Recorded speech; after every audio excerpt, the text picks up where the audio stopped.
I want to change the world 風を駆け抜けて何も恐れずに手を伸ばせば輝けるはずさ It's my time. Halo teman-teman, gimana kabar kalian semuanya?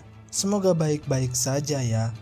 Melanjutkan pada part sebelumnya, di mana Inuyasha yang harus kembali kehilangan Kikyo karena jatuh ke dalam jurang. Bahkan sejak saat itu, Inuyasha menjadi galau dan sering melamun, sehingga Shippo dan Kagome pun berusaha untuk menghiburnya. Kemudian, adegan berpindah ke seorang pendeta yang hobi traveling kemana aja. Saat sedang makan bakso bakar, ia pun mendengar obrolan warga di sana yang mengatakan kalau anak gadis dari raja di sana sedang mengalami sakit keras. Sehingga ia lalu mendatangi sang raja yang ternyata memiliki banyak sekali barang berharga. Saat pendeta tersebut hendak mengobati anak dari sang raja, ia pun merasa aneh dengan patung Buddha yang ada di sana. Lalu ia pun meminta sang raja untuk keluar dan melarang siapapun untuk masuk selama proses penyembuhan. Benar saja, di dalam patung tersebut ternyata bersembunyi seekor siluman rubah yang selama ini membuat sang putri sakit. Tak hanya itu, siluman rubah tersebut ternyata juga memiliki pecahan batu Seiko no Tama di keningnya.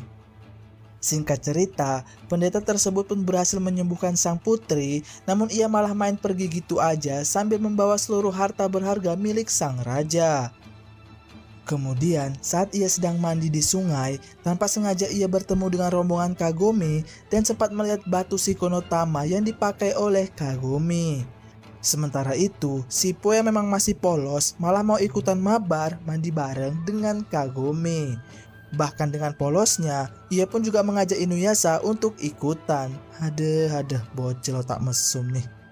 Sementara itu, pendeta yang ternyata bersama anak buahnya pun memilih untuk pergi saja agar enggak ketahuan. Keesokan harinya, mereka berdua pun berniat untuk memisahkan Inuyasha dan Kagome agar ia bisa membawa Kagome. Benar saja, setelah anak buah pendeta tersebut berubah menjadi batu dan memisahkan mereka berdua, pendeta tersebut pun dengan cepat membawa kabur Kagome. Akan tetapi, karena melihat anak buahnya akan difataliti oleh Inuyasha, pendeta tersebut lalu mengeluarkan angin kencang dari tangannya hingga membuat Inuyasha kehilangan keseimbangan. Sementara itu, Kagome pun berhasil lolos, namun tanpa ia sadari ternyata batu Seiko no Tama berhasil diambil oleh pendeta tersebut. Setelah pendeta dan anak buahnya pergi, Kagome pun baru sadar kalau batu Seiko no Tamanya hilang, sehingga mereka pun dengan cepat mengejar pendeta tersebut sampai ke pemukiman penduduk. Singkat cerita, mereka pun berhasil menemukan pendeta tersebut yang sedang asik ngedugem dengan para jablay di sana. Setelah itu, mereka pun bertarung dengan sangat sengit bahkan sampai ke tengah-tengah desa. Disinilah akhirnya diketahui kalau pendeta tersebut ternyata bernama Miroku yang memiliki misi untuk menjaga batu Seiko no Tama. Kemudian karena merasa terdesak, Miroku pun kemudian kabur sambil meminta seluruh penduduk desa untuk meninggalkan tempat tersebut. Setelah sampai di ujung desa, Miroku menggunakan jurus lubang hitam di tangan kanannya yang menghisap segala sesuatu yang ada di dekatnya. Saat Inuyasha hampir saja terhisap, tiba-tiba Kagome melompat ke arahnya dan entah mengapa Miroku malah menghentikan serangannya. Kemudian Miroku pun mencuri kesempatan dengan memegang pantat dari Kagome. Mesum juga nih orang. Setelah itu barulah terungkap kalau sebenarnya Miroku hanya mencoba melindungi batu Seiko no Tama dari siluman jahat bernama Naraku. Bahkan, lubang hitam di tangan kanannya itu adalah sebuah kutukan yang diberikan oleh Naraku terhadap kakeknya dulu yang kalah melawannya. Di mana kutukan itu nggak akan hilang sampai beberapa keturunan selama Naraku masih hidup. Ditambah lagi, lubang hitam tersebut akan terus membesar sehingga bisa membunuh Miroku itu sendiri. Tak hanya itu, Naraku juga memiliki kemampuan untuk berubah menjadi siapapun, bahkan terakhir ia berhasil mengambil batu Seiko no Tama dari penjaganya. Mendengar itu, Inuyasha langsung mengira kalau yang dimaksud itu adalah Kikyo dan mungkin Naraku lah yang dulu menyamar menjadi dirinya untuk mengambil batu Seiko no Tama, sehingga membuat kesalahpahaman di antara Kikyo dan juga dirinya. Setelah tahu kalau Miroku adalah orang baik, Kagome pun mengajaknya bergabung untuk bersama-sama mencari batu Shiko no Tama. Miroku yang senang kembali mencuri kesempatan untuk mendekati Kagome, yang mana itu membuat Inuyasha cemburu, namun ia gengsi untuk mengakuinya. Saat malam tiba, Shin berpindah ke sekumpulan preman yang sedang mengejar seorang pria karena ia memiliki batu Shiko no Tama. Namun tiba-tiba muncul banyak sekali siluman yang menghabisi mereka semua sampai modar. Terlihat pria yang dikejar-kejar tadi itu pun merasa sangat senang. Psikopat dah. Keesokan harinya, jasad mereka pun ditemui oleh Kagome dan kawan-kawan, yang mana itu membuat Inuyasha dan Miroku saling beradu analisis.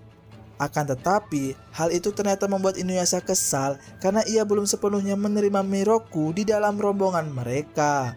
Alhasil, mereka berdua pun kemudian berpisah untuk bersaing mendapatkan batu Shiko no Tama. Sementara itu, terlihat pria tadi yang sedang melamar pekerjaan untuk menjadi satpam di istana raja di sana. Namun karena ia ternyata hanya seorang pelukis jalanan, sang raja pun menolaknya hingga harus digebuk oleh satpam lain karena ia yang terus aja maksa untuk bekerja di sana. Beruntung anak sang raja pun meminta mereka untuk berhenti, yang mana itu membuat si pelukis jatuh hati kepadanya. Saat ia pergi dengan perasaan dongkol, Inuyasha pun menangkapnya karena curiga kepadanya.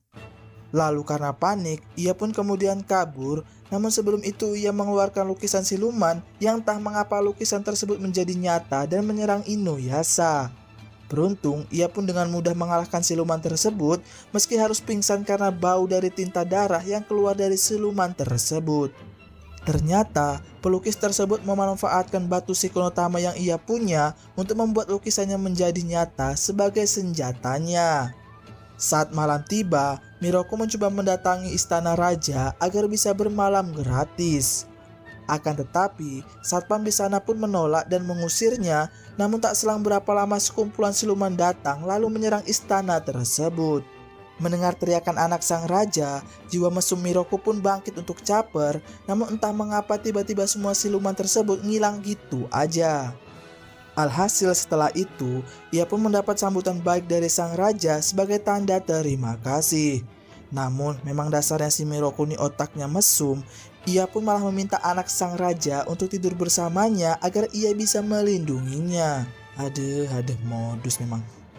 Tak lama berselang, Kagome dan kawan-kawan pun datang karena sebelumnya merasakan serangan dari siluman di tempat tersebut. Lalu saat sedang berdiskusi di salah satu ruangan istana, mereka pun akhirnya menyadari kalau semua itu pasti ulah dari pelukis yang sebelumnya mereka jumpai dengan bantuan batu Shiko no Tama. Tak hanya itu, rupanya Miroku juga memiliki pecahan batu Shiko no Tama yang ia kumpulkan selama perjalanan. Akan tetapi, percakapan mereka ternyata didengar oleh satpam di sana, sehingga sang raja berencana menyerang pelukis tersebut untuk mengambil batu Shiko no Tama. Bahkan, ia pun juga mengincar batu Shiko no Tama yang ada pada Miroku dengan cara membunuhnya. Beruntung, ia pun menyadari hal tersebut, sehingga ia berbalik menyandra mereka dan menginterogasinya bersama dengan Kagome dan Inuyasha yang datang karena keributan yang terjadi. Lalu setelah mereka tahu kalau sang raja pergi ke tempat pelukis tersebut, mereka pun bergerak cepat untuk menyusulnya. Sementara itu, sang raja dan para satpamnya pun sudah bersiap untuk menyerbu rumah pelukis tersebut. Ia yang menyadarinya kemudian mengeluarkan seluruh lukisan silumannya untuk membantai mereka semua. Beruntung, Inuyasha dan kawan-kawan pun akhirnya datang dan berhasil mengalahkan beberapa siluman di sana. Akan tetapi, karena jumlah mereka yang terlalu banyak, Miroku pun datang dan menggunakan kemampuan tangan kanannya untuk menarik semua siluman tersebut. Setelah itu, pelukis tersebut pun mencoba kabur menggunakan salah satu silumannya, sehingga Inuyasha harus susah payah untuk mengejarnya. Singkat cerita, Inuyasha berhasil menghancurkan wadah penyimpanan batu Shiko no Tama yang membuat siluman ular itu menghilang. Setelah itu, pelukis tersebut pun akhirnya harus modar karena darahnya yang dihisap habis oleh tinta hitamnya sendiri. Kemudian, Kagome dan kawan-kawan pun berhasil mendapatkan lagi pecahan batu Shiko no Tama, lalu mereka pun kembali melanjutkan perjalanan. Di tempat lain, terlihat sekumpulan geng preman yang akan melakukan pencurian di tempat tersebut. Di tengah jalan, mereka bertemu dengan si Somaru dan hendak mencuri barang berharganya.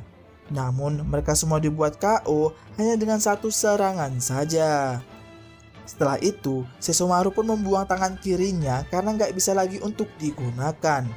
Rupanya, Sesshomaru ini kehilangan tangan kirinya saat pertarungan terakhir melawan Inuyasha.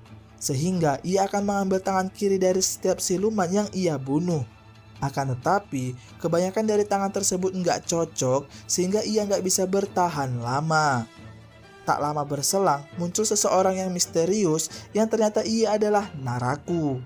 Kemudian, ia memberikan sebuah tangan kepada Sesshomaru yang terdapat batu Shikonotama di dalamnya, sehingga itu bisa membuat Sesshomaru memegang pedang Tesseiga.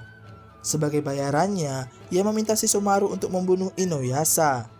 Sebelum itu, Naraku memberikan lagi bola aneh karena menganggap kalau Sesshomaru akan membutuhkannya nanti.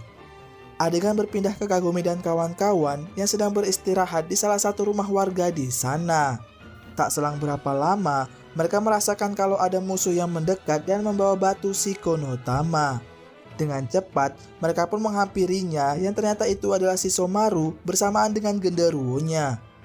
Kemudian, terjadi pertarungan yang sangat sengit lagi antara Inuyasha dan Sesshomaru, di mana Sesshomaru mengatakan kalau Inuyasha belum mampu untuk mengeluarkan kemampuan sesungguhnya dari pedang Tesseiga.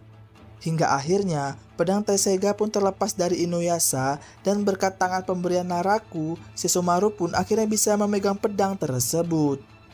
Kemudian, Sesshomaru menunjukkan kemampuan sebenarnya dari pedang itu, di mana ia mampu membunuh 100 siluman lebih hanya dengan satu tebasan saja. Bahkan gunung di sana pun ikut hancur akibat serangan tersebut. Melihat itu, Miroku kemudian mencoba membantu Inuyasha dengan menggunakan jurus lubang hitam miliknya yang perlahan mulai menarik mereka semua. Namun di saat itu juga, Sesshomaru mengingat bola aneh yang diberikan oleh Naraku dan mencoba untuk menggunakannya. Ternyata, bola tersebut adalah sekumpulan lebah yang kemudian dengan sengaja masuk ke lubang hitam milik Miroku.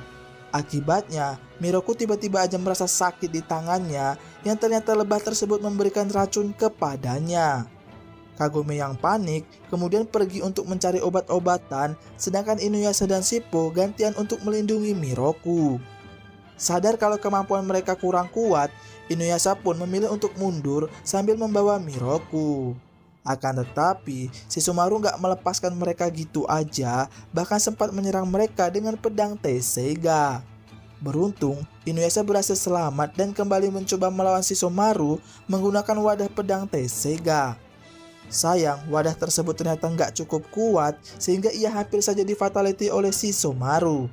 Beruntung, berkat anak panah yang ditembakkan oleh Kagome, entah mengapa itu membuat pedang Tesseiga kembali ke bentuk aslinya.